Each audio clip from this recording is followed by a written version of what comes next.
समावता जो होता है ये हमको दो जगह पढ़ना होता है, एक तो ऑर्गेनिक केमिस्ट्री में पढ़ना है और एक यहाँ पे पढ़ना है। ये कौन से चैप्टर का पार्ट है? ऊपर संयोजक यौगिक।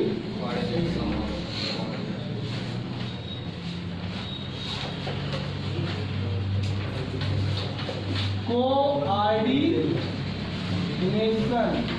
कंपाउंड।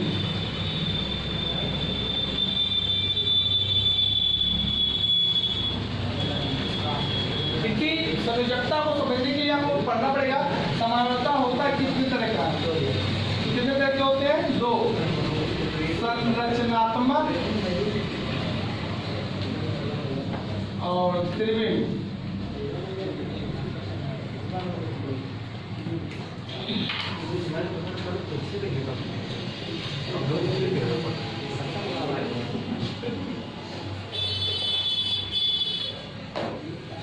फिर आपके संरचनात्मक देखोगे तो 4-5 तरह का होता है।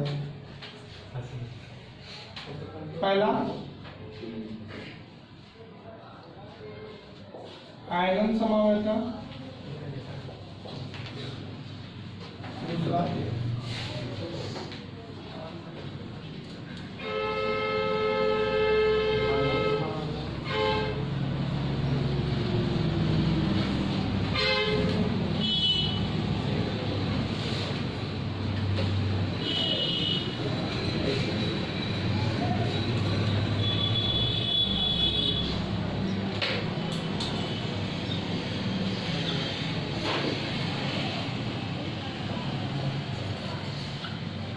दूसरा संयोजन समान होता है।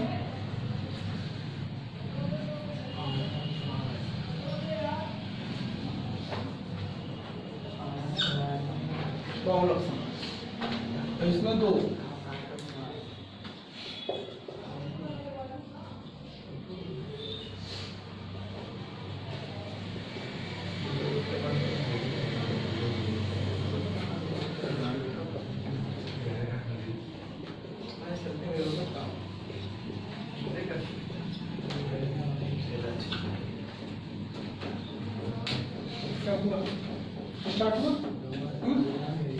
सो कर रहा बाबू अब क्या नहीं हो रहा है नेटवर्क। अभी हॉटस्पॉट से लोग चेक कर लेना, इसको आप नोट कर लोगे थोड़ी देर।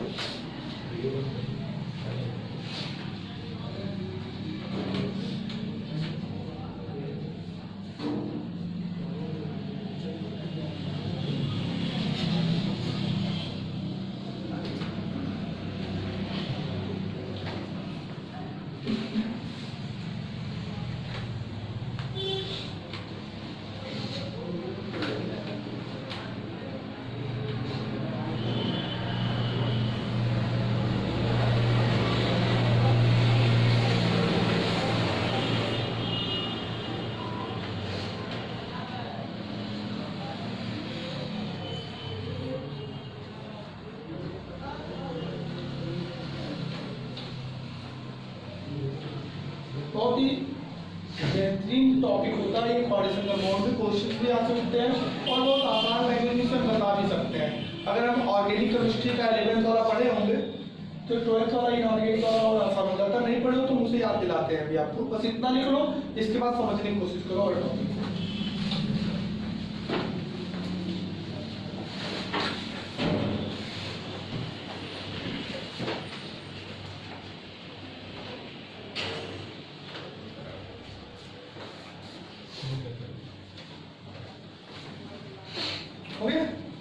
तो टॉपिक क्या होती है? समावयवता को जानने से पहले आपको जानना होगा कि ये दो जगह पढ़ा जाता है। लोग पहले तो कंफ्यूज है कि वो दोनों जगह का नाम थोड़ा बहुत मिलता जुलता तरीका भी वही है, तो हम आपको यहाँ पे लिख दे रहे हैं, इसको लिखना नहीं, आपको नहीं नोट करना है, सिर्फ समझो आपको। समावयवता दो तरह का होता है, संरचनात्मक,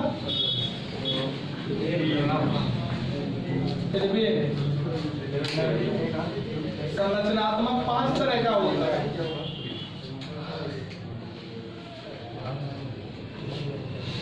श्रृंखला,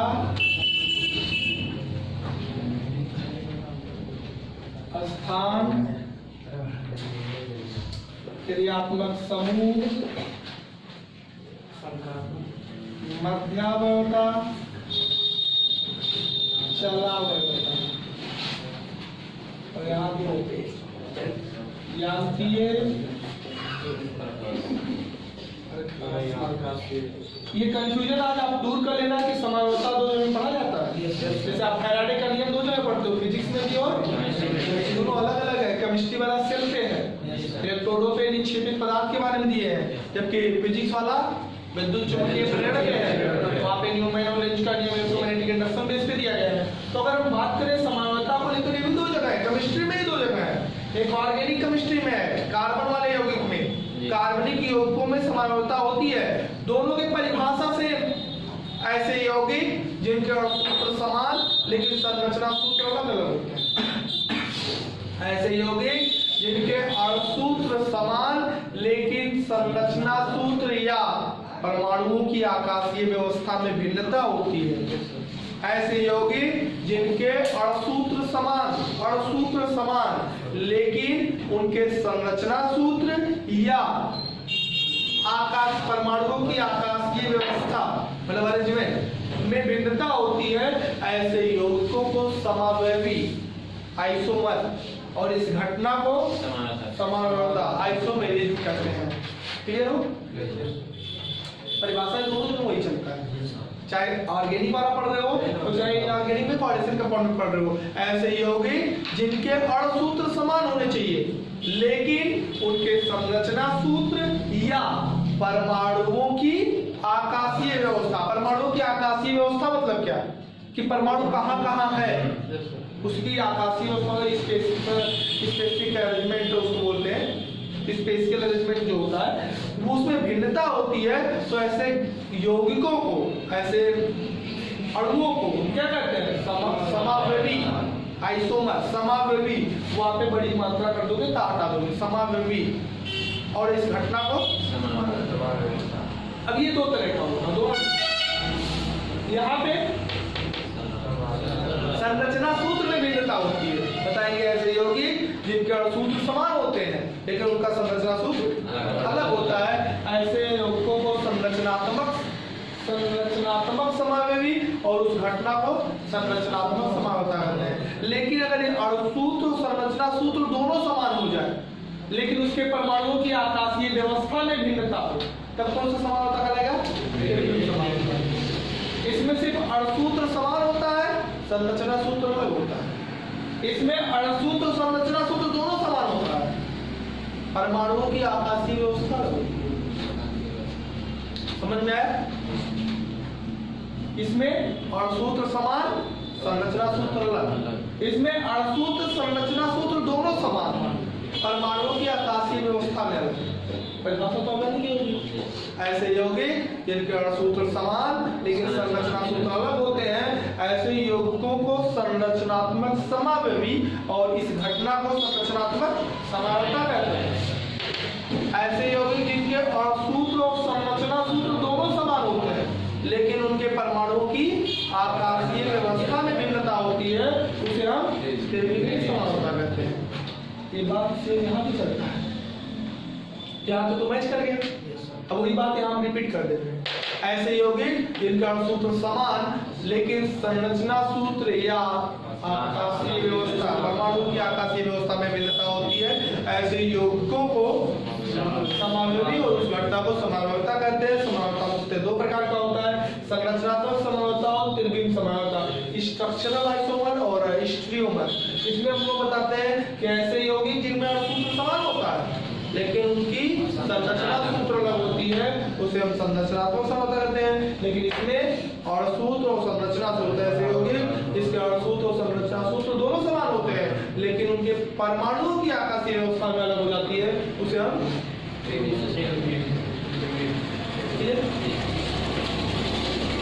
अरे संरचना सूत्र का मतलब फिजिक्स में बात है। जैसे मान लीजिए यहाँ पे हम एक आदमी का स्ट्रक्चर बना दें और एक घोड़ा का स्ट्रक्चर बना दें, दोनों का संरचना अलग नहीं, इस टाइप का एकदम अलग हो। अब ध्यान दो, दोनों ही आदमी हैं, दोनों ही आदमी बनाए, दोनों का संरचना समान हो गया लेकिन एक का दायां वाला हाथ ऊपर है, बायां वाला नीचे है। जबकि एक का बायां वाला ऊपर है, तो दोनों में क्या दिक्कत है? इस बार आदमी तो दोनों है, इन दोनों की आकाशीय व्यवस्था जो हाथों की व्यवस्था है वो अलग है। तो इसमें तो अड़सूत्र ही अलग होता है, हाथी एक घोड़ा अलग, लेकिन इसमें दोनों समान होते हैं, सिर्फ उनकी अरेंजमेंट अलग है। किसी में मूलक यहाँ जुड़ा है तो किसी में मूलक यहाँ जुड़ा है, जुड़ा सेम चीज है, बस उसका जगह अलग है, मतलब उसके ओरिएंटेशन अलग है, उनकी आकाशीय व्यवस्था अलग है। तो अड़सूत्र तो समान होना चाहिए। अगर संरचना सूत्र अलग हुआ तो ये, और अगर अड़सूत्र और संरचना सूत्र दोनों बार समान हो गए, इक्वल हो गए, आकाशीय व्यवस्था अलग हुआ तब ये। लेकिन ये आपके ऑर्गेनिक के फैक्ट में आएंगे। श्रृंखला देखो, अपने पता होगा ऑर्गेनिक कंपाउंड में श्रृंखला बनती है, कार्बन की एक चेन बनती है। अगर चेन कम ज्यादा नंबर का हो गया, कम और ज्यादा नंबर का हो गया, कम नंबर का ज्यादा, जैसे उसी यौगिक में 3 कार्बन का चेन और 4 कार्बन का चेन बन जाए, तो दोनों क्या कहलाएंगे? श्रृंखला समानता। जो हमारे पास गर्मी के दिनों में पढ़े हैं उनको हम याद दिला दें। आप ध्यान से देखो इस यौगिक को, ध्यान से देखना।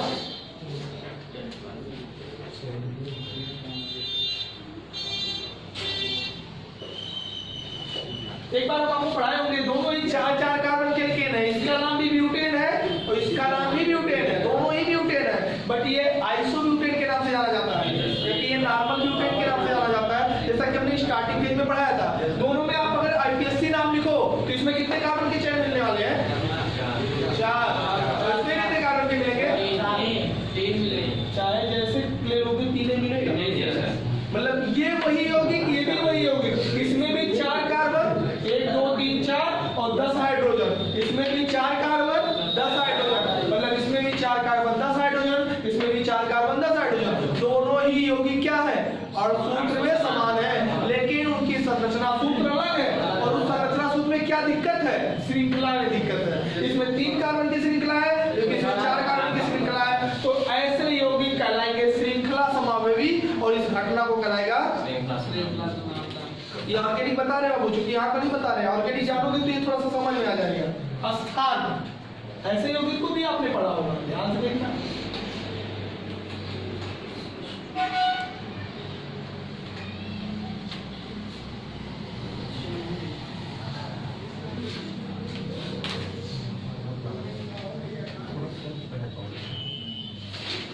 दोनों यौगिक को ध्यान से देखो, दोनों में 5-5 कार्बन है, दोनों में 12-12 हाइड्रोजन है, गिन के देख लो, दोनों में 1-1 ऑक्सीजन है, और सूत्र समान है। चेन लेके देख लो, 5 कार्बन का चेन यहाँ मिलेगा तो 5 कार्बन का चेन, लेकिन एल्कोहल जो जुड़ा है उसके पोजीशन में दिक्कत है, स्थान में दिक्कत है। इसमें गिनती करोगे कि इधर से भी तो तीसरे पे पड़ेगा, जबकि ये दूसरे पे पड़ेगा, मतलब एक 2 पे आल है, उसके 3 पे आल है, 1 2 3, गिनती उधर से होती है जिधर से नजदीक पड़े, इधर से करोगे तो 3 पे आएगा, इधर से तो हम इधर से करेंगे नजदीक पड़ेगा 2, ये दूसरे का आल है, ये तीसरे का आल है, मतलब यहाँ पे सूत्र समान है। चैन में भी कोई दिक्कत नहीं है, छोटा बड़ा नहीं है, 5-5 का चैन है, यहाँ चैन में दिक्कत था, और सूत्र समान था, लेकिन चैन यहाँ 3 का था, यहाँ 4 का था, तो श्रृंखला समावता बना था। यहाँ पे श्रृंखला में दिक्कत नहीं, पोजीशन में दिक्कत, स्थान में दिक्कत, एक दूसरे पे जुड़ा है जो कि तीसरे कार्बन पे जुड़ा है, वही वो है, तो ये कैसा? क्लियर? अगले कंपाउंड को देखो,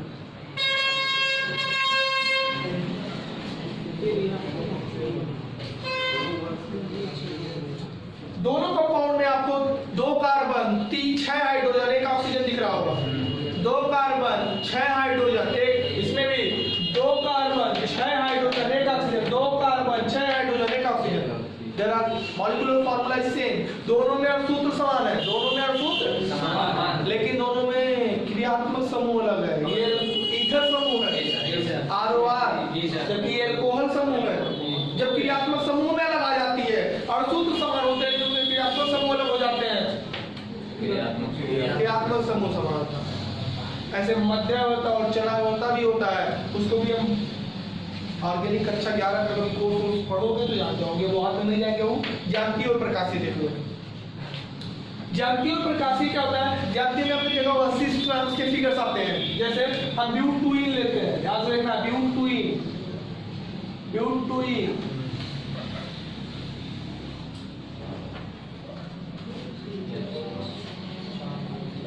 ये ब्यूटूइन, ये अच्छे चाहो तो इन कर दो। तो ब्यूटूइन, दूसरे पे इन है ब्यूटूइन।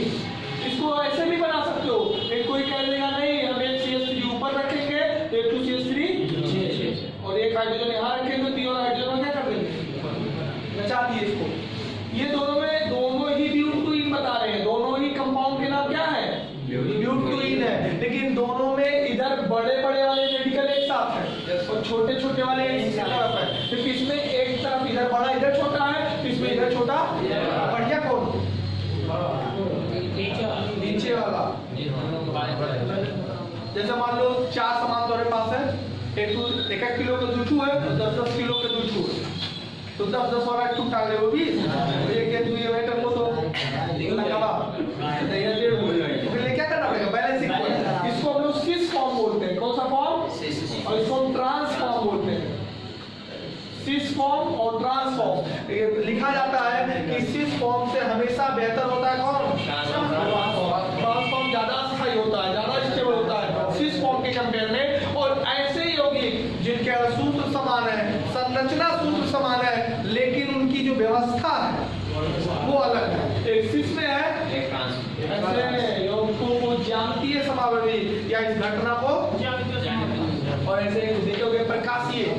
कुछ का ओरिएंटेशन में दिक्कत नहीं है, लेकिन जब उसका मिरर इमेज लिया जाता है, उसका प्रतिबिंब लिया जाता है, तो प्रतिबिंब अलग आ जाता है। जैसे आपने देखा होगा कुछ लोगों का इमेज लोगे तो वही इमेज मिलेगा। जैसे ओ के सामने अगर शीशा रख दो तो अंदर ओ ही बनेगा, लेकिन अगर पी को बनाओगे तो उल्टा पी बनेगा। सीधा पी बनेगा नहीं। अगर पी ऐसे लिख के मिरर में बनाओगे तो इधर का पी बन जाएगा उल्टा। वैसे एम्बुलेंस में अक्सर देखे होंगे उल्टा ही लिख देते हैं, ऐसा लिखते हैं क्योंकि आप जब अपने मिरर से देखो पीछे तो आपको सीधा दिखे और आप तुरंत उसे साइड दो, नहीं तो 1 घंटा इससे लिख मिलाओगे कौन गाड़ी उल्टा ऑलरेडी लिख दिए हैं तो आपके मिरर में कैसा आ जाएगा। फिर कुछ चीजों का उल्टा सीधा सेम होता है, ऐसे यौगिक जिनके प्रतिबिंब सेम आ जाए उसको हम कीड़े सम्मित और करते हैं, सिमेट्रिक, और ये प्रकाशीय नहीं दे पाते, उनका इमेज वही आ जाएगा। तो अंतर क्या आया, लेकिन कुछ लोग ऐसे होते हैं जिनका इमेज या जिनका प्रतिबिंब उनके जैसा नहीं होता, उनसे अलग हो जाता है। जैसे आपने देखा होगा कि 2 का इमेज कभी भी ले लोगे तो आपको ऐसे मिलेगा अलग, मतलब ये